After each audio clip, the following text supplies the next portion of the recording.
Green army charitable trust અને નગર પ્રાથમિક શિક્ષણ સમિતિ શાળા નંબર 285-286ના સંયુક્ત ઉપક્રમે ભવ્ય વૃક્ષારોપણ કાર્યક્રમ યોજાયો।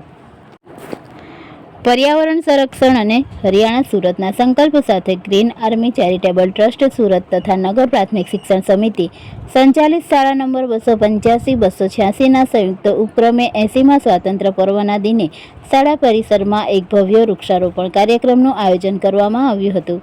આ કાર્યક્રમનો મુખ્ય હેતુ બાળકોમાં નાનપણથી જ પર્યાવરણ પ્રત્યે જાગૃતિ આવે અને શહેરમાં હરિયાળી વિસ્તાર વધે તેવો હતો।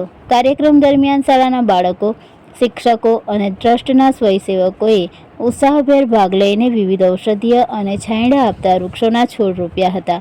ગ્રીન આર્મીના સંસ્થાના ફાઉન્ડર શ્રી તુલસીભાઈ તેમજ તેમની ટીમ દ્વારા શાળા કમ્પાઉન્ડની બહારના વિસ્તારમાં છોડવાનું વાવેતર પર્યાવરણ જતનના નારા તેમજ સંસ્કૃતના શ્લોક બોલી કરવામાં આવ્યું હતું।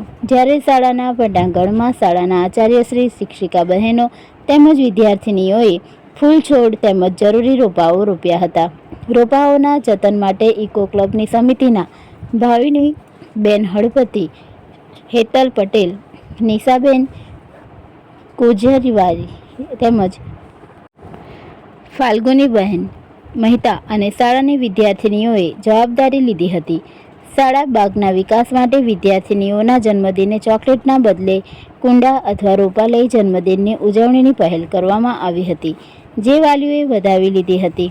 ગ્રીન આર્મી ટ્રસ્ટના પ્રતિનિધિઓ દ્વારા બાળકોને પર્યાવરણ બચાવવા અને ગ્લોબલ વોર્મિંગ સામે લડવા વૃક્ષોનું મહત્વ સમજાવવામાં આવ્યું।